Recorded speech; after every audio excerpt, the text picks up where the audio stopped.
Hey y'all, welcome back. Welcome back to Tulsa. And wow, it's now 30 days that I've been living in Tulsa, Oklahoma. If this is your first video, what are you doing? Go back and watch everything. My entire process from application to becoming a member of Tulsa Remote. And I am taking you guys all along this very interesting journey as I get acclimated to the city. Something that happens to me every single day, multiple times per day, is multiple people ask me if I am in Tulsa Remote. Yeah, just constantly being asked if I'm in Tulsa Remote. It doesn't bother me at all, but it's kind of funny. I have started asking people why, and their explanation usually is pretty much the same. They can tell that I'm not from this region, right? Even just based on my accent. Something else I've heard too is they don't get as many people moving here. Like everyone who moves here kind of moves for a reason, whether it's work or they're coming for school or they're coming for Tulsa Remote, right? So they've just gotten good at guessing who's in Tulsa Remote and who isn't. But it's really cool that so many people they're knowledgeable about Tulsa Remote, and they seem to be very supportive as well. When people ask me if I'm in Tulsa Remote, they typically are like my neighbors in Tulsa Remote, my friends in Tulsa Remote, Tulsa Remoters are here, and they're, I feel like, making a good reputation for ourselves, right? To where even those people maybe who were against Tulsa Remote in the beginning have like positive experiences, positive associations. So that's really cool. As far as my everyday life in Tulsa, I've talked multiple times about the aggressive niceness. It was giving me anxiety, I can't lie. It was truly giving me anxiety just every time I stepped out of my apartment, because I would feel like my social battery was just exhausted, because I knew that every single person I saw in the hallway, or like 85 to 90% of people, are gonna say, "Hey, how you doing? How are you?" The parking lot, like driving out of the parking garage, people are like waving as your car is passed. It just feels like Pleasantville, which is cool. I mean, that's nice, because I've lived places where I've complained about people being so mean and rude, right? And that was one of my reasons in moving to Texas, is because I wanted to escape from the East Coast, where people are just really negative and nasty. There's ratings for the meanest people in the United States, and a lot of them are located in cities in like Jersey, Pennsylvania, you know what I mean? And I remember at one point when the list came out and Philadelphia was like high on the list, and friends of mine from Philly, they were like really proud of that. Like it was an accomplishment. And I think in the same way, Tulsans are really proud of being nice and homey and kind of friendly people.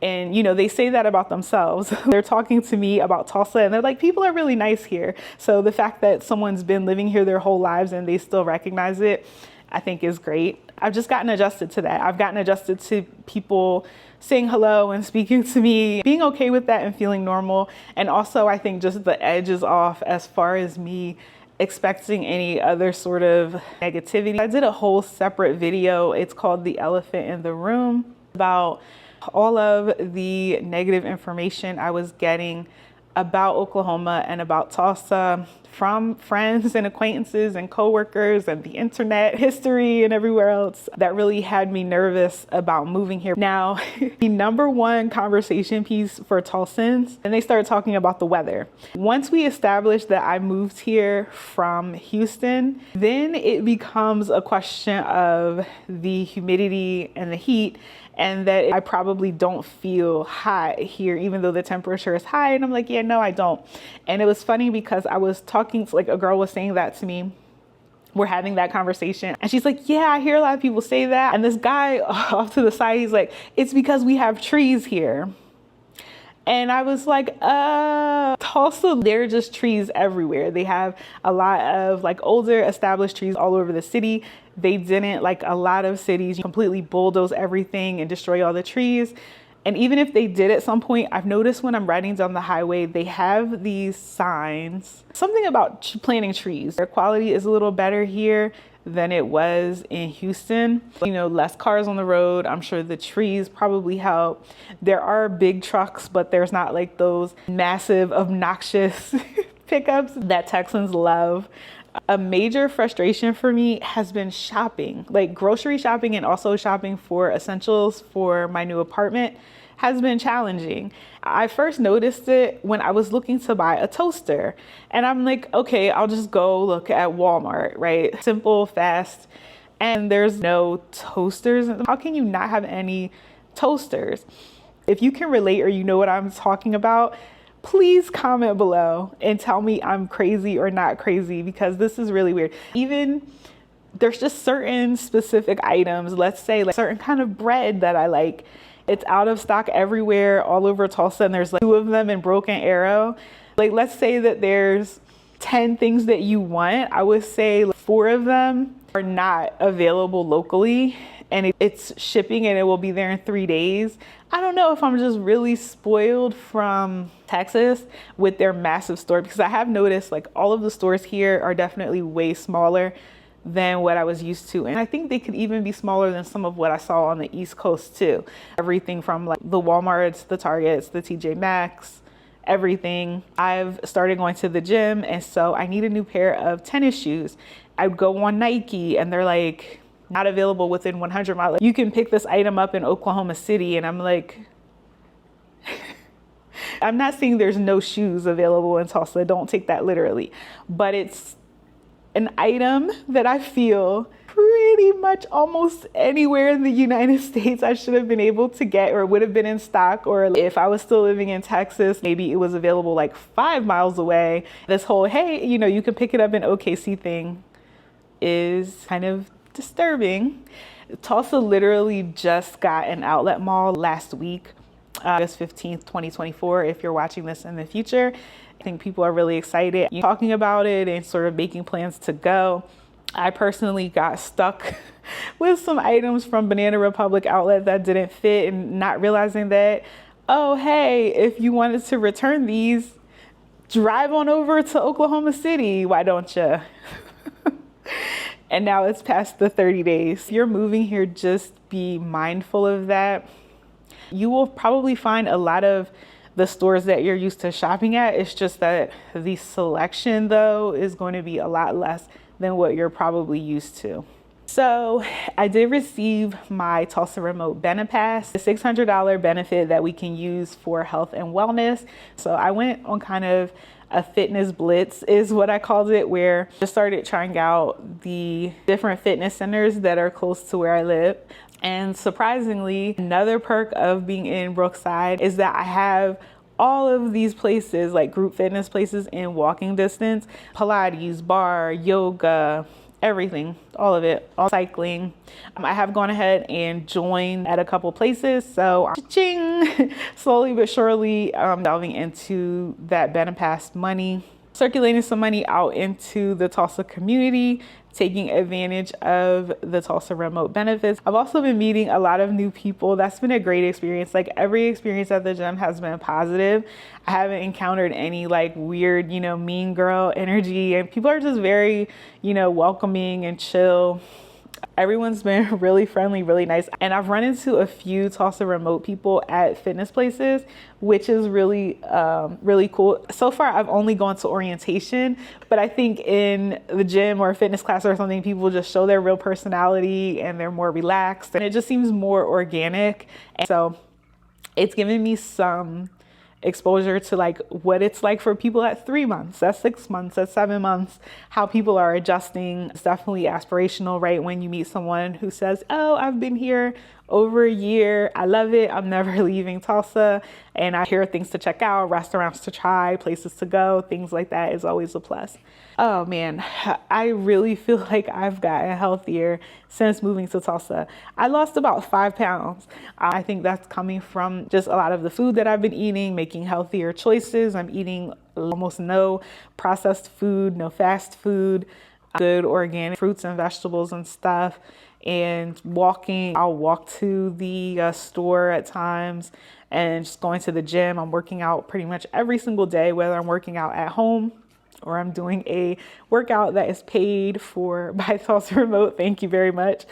Next up, making friends and dating in Tulsa. I feel like making friends has been very easy. I think that Tulsa Remoters have sort of paved the way for that.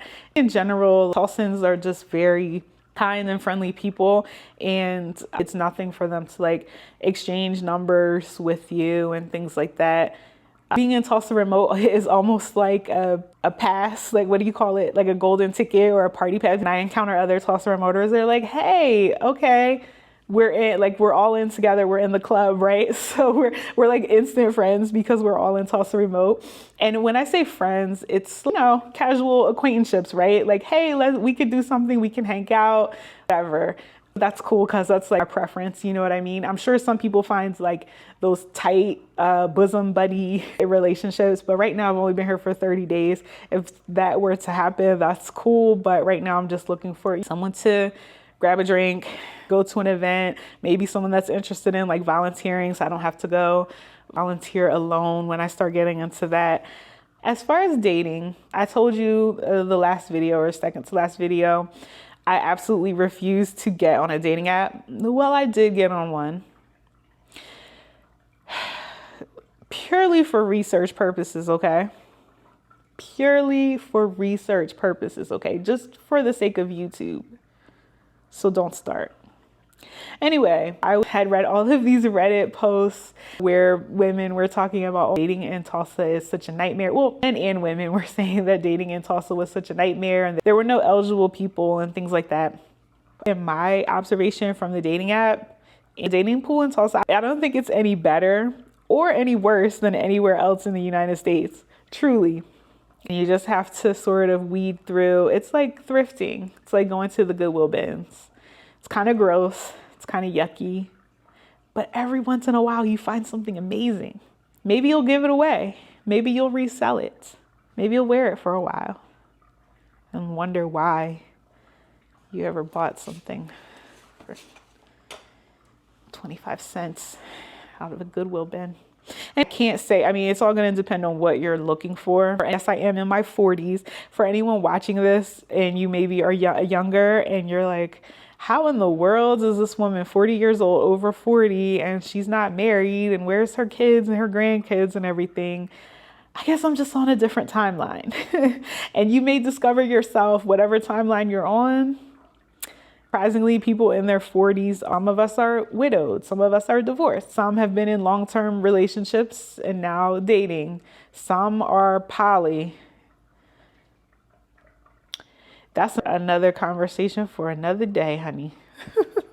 But yeah, I was talking to a young lady earlier today and she was cracking me up and she's advising me, and I probably have, you know, at least a decade and a half, maybe two on her in age, right? And she's like, oh God, you know, dating in Tulsa is bad. It's just horrible. And she said, it's such a small place and the problem is that everyone knows each other and everyone is connected. And oh boy, I could relate to that, right? My hometown where I grew up, let's say we all went to high school together. One person is my cousin. The other person was no relation. They've now come together and had kids together. And now I guess I'm like technically the cousin of people and things like that. So I guess it's the same sort of scenario here in Tulsa. And she said it even extends to Oklahoma City. And she also alluded to, I didn't look that up and I meant to look it up before doing this video. So let's check this. She was saying that Tulsa has a very rampant issues with STIs. Wow, there's a lot of testing facilities. I mean, so it says that Tulsa, Oklahoma has higher rates of STIs than the state and the nation. Oh, Lord. In 2021, the cost of treating STIs in Tulsa County was $4.7 million.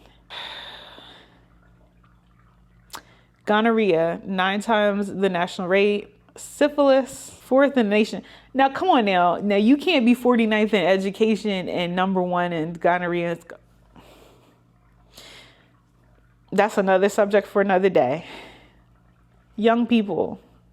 Young people of Oklahoma, before you wonder what a 40-year-old woman, 40-plus-year-old woman is doing sitting before you unmarried, please. Whoa. That is kind of crazy. syphilis is on the rise.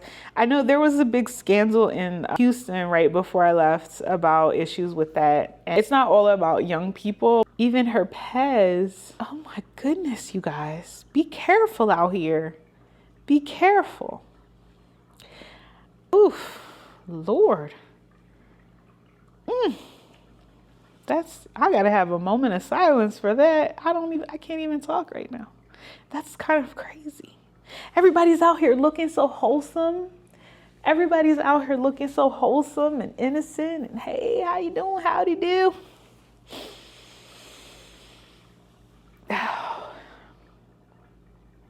Okay. It's not really of concern to me.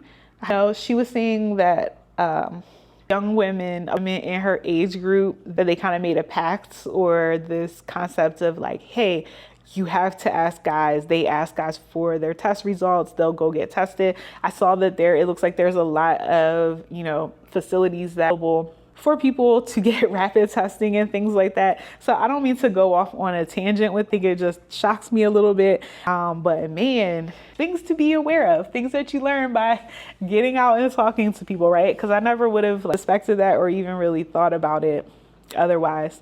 So there's those inconveniences I talked about with shopping. Banking has not been another interesting thing for me. Tulsa has, I don't want to say weird banks, but there's all of these Harvest Bank and First Bank of Oklahoma, all of these local banks and credit unions. I have yet to see a Bank of America, Wells Fargo, Capital One, PNC, heavy hitters like normal, but the main banks that you see across the United States. And I did not check this before moving here. I mainly do almost 100% online banking, but there's two military credit unions that I use for my banking. And one of them has no presence in Oklahoma at all. I couldn't find any branches here. And then one of them, surprise, surprise, the branches is outside of OKC. So not only is it a question of going to OKC for any type of nightlife or major concert or comedy show and most events and entertainment, I keep asking people about, bars, lounges, clubs, places that you can go for anything. They're like, oh, we don't really have that. You have to go to OKC. Yeah, that kind of sucks. I mean, I'm going to paint a silver lining on anything, but on a happier note, the gas prices are very affordable. So currently it's like $2.77 per gallon for regular. I know some of y'all ballers, you use a premium. How can it be less than Texas? Ooh, saving money, more money. I didn't even know it. So I just looked up the gas station that I always used to go to. I was about to say back home, Lord, back in Texas, it's at $2.89. So it's actually like $2.77 here today. It's about 10 cents cheaper. As far as Tulsa Remote stuff, like the business side of all of this, I have started getting paid. Hopefully you've made it this far in the video, but I've gotten several comments from people who say, oh my gosh, I got accepted into Tulsa Remote. I really want to do this program. But the problem for me is coming out of pocket for the moving expenses and everything up front. You are going to have to pay that. And I understand the cost of moving is going to be different depending on where you're coming from. But the time frame for receiving the first payment is very quick. Once I did orientation, I received my first payment in about 3 days. Like they say that it should be within 5 days, and it was really 3 days. You can look at that, look at orientation dates. There's an orientation at the beginning of the month and there's an orientation at the end of the month. So if you kind of time your move accordingly, you spent that money up front or you put it on a credit card, you can get that back immediately, right? Almost immediately.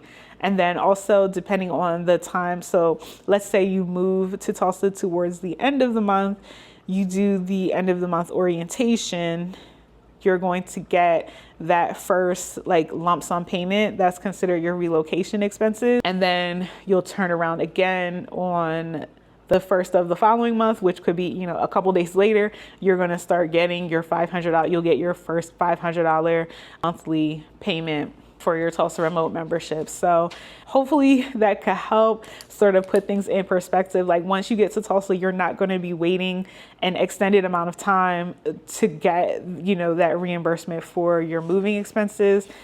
So I watched my first episode of Tulsa King about a week ago, and oh man, I was cracking up. It's a decent show, but I wasn't totally that much into it. I think I really started watching it because people were asking me if Tulsa is really like Tulsa King. Does Tulsa really look like that? Kinda, yeah. It kind of looks like almost exactly how it's made to look in the show. I think they actually film it here. You know how sometimes Hollywood shows, they just feel like they could film it in Arizona and say it's Tulsa or whatever, but it looks like it's actually here. Yeah, they show like there's dispensaries everywhere. There's definitely huge stereotypes in that show as far as everyone from Oklahoma being a cowboy. Oh, and they do a terrible job, in my opinion, with the accents. Especially there's this guy named Dwight at the bar.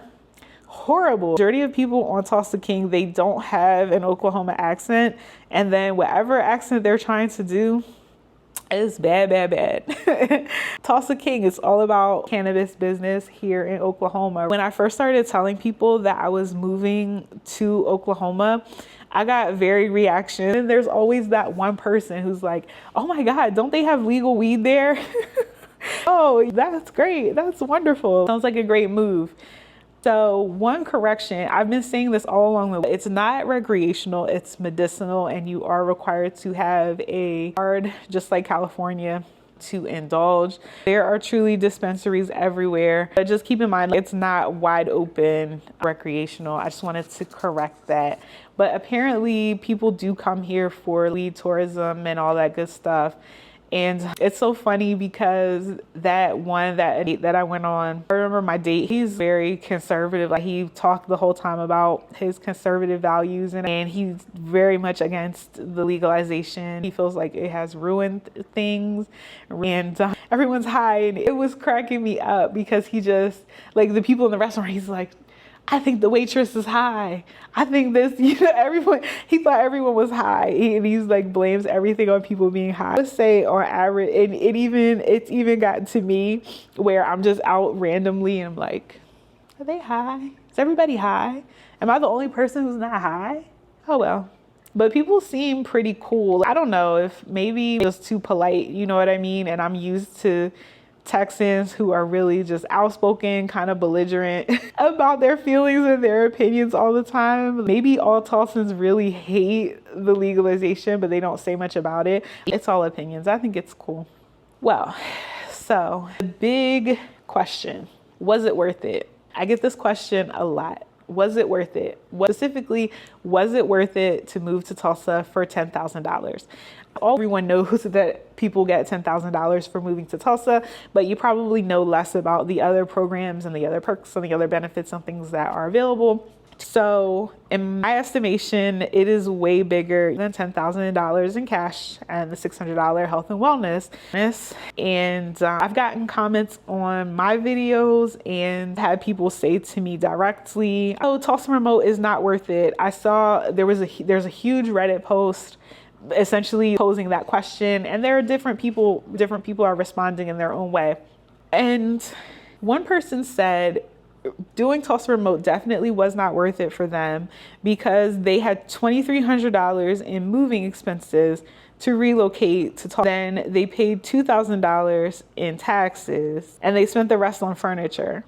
And so, of course, people were chiming in and asking, what on earth did you move across the country if you had to buy almost $6,000 worth of furniture when you got here? And why would you buy $6,000 worth of furniture and then say that Tulsa Remote wasn't a good program because you spent your money that way? So, man, I don't know. It's a lot. It's too much to dive into in this video. Like I said, I'm going to do a dedicated video and talk more about this. But I would say just in terms of my quality of life improvements, much as in cost of living. If you're looking at your budget and you're considering all of that and you say, well, Tulsa Remote wasn't worth it because I spent money to move there and I paid taxes, that just doesn't make sense to me. And then there's also all of the networking and entrepreneurial and business development resources that are available to Tulsa Remoters. There's companies and places in the city that just give us discounts. I've already taken advantage of doing some things like getting tickets,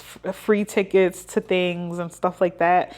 And all of that adds up too. I signed up to take a free course at Tulsa Tech, so a tuition free, right? And I think that would have cost, I can't remember exactly. And then it's also the people that I'm getting exposed to, some of the friends that I'm making, even outside of Tulsa Remote, right? So it's people in the community, the connections that I'm making with people in real estate, construction, business owners. In Houston, who did I meet? OnlyFans character, people who were doing only content creator, scammers, stay-at-home dads. I'm kidding. And I'm sure those are all out here in Tulsa too, but you know what I mean? It's going to be what you make of it.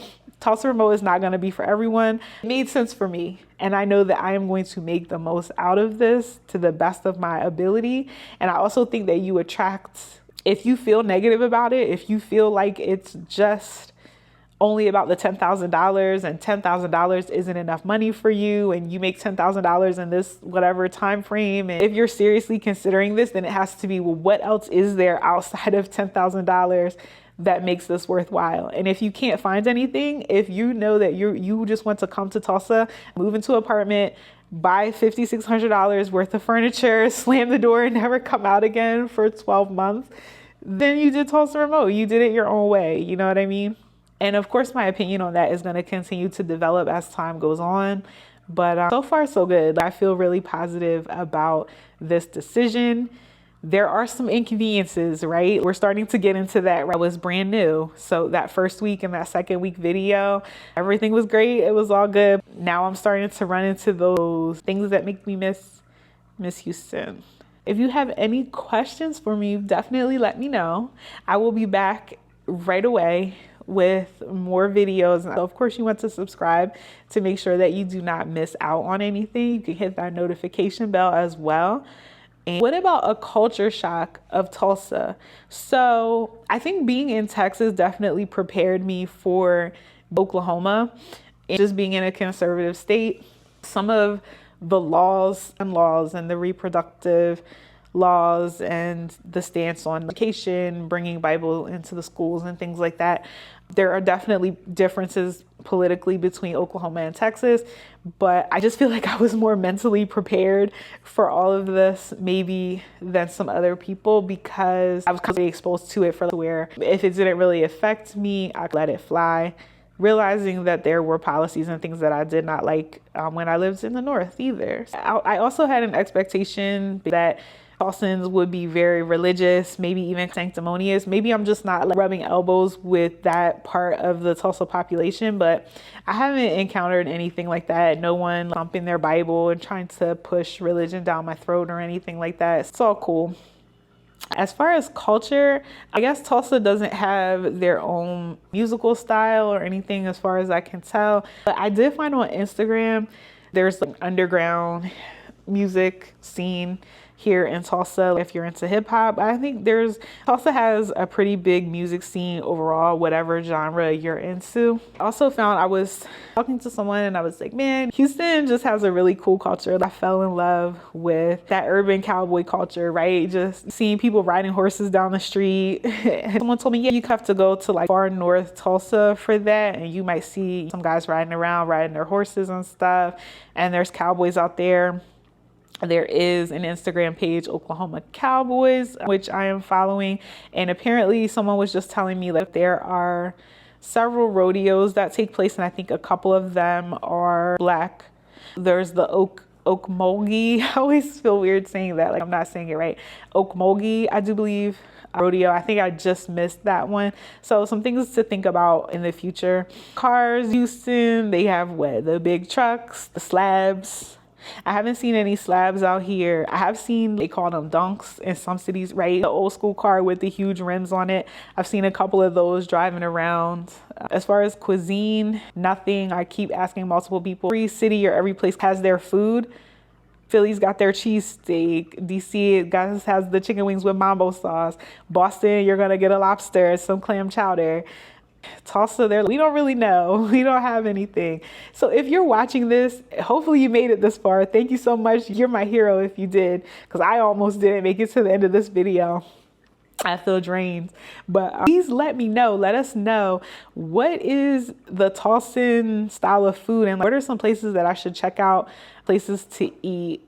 Well, thank you guys so much for watching. You already know I absolutely love you guys for subscribing, commenting, keeping me company, because it's been lonely sometimes during this Tulsa journey. I'm very happy and optimistic. It's great. I'm glad that I started going to the gym and going to multiple gyms and meeting people. And sometimes I'm not even in the mood. I'll go in and I'll do my workout, smile, and get in my car and go. But it's so important to have that human interaction. It's been so helpful. Just the comments, the love, the reassurance that people have given in the comments. I definitely feel like it's still worth it. If it ever doesn't feel that way, I will definitely let you guys know. I'm going to be candid and raw and real as possible. All right, y'all. Thanks for tuning in. Peace.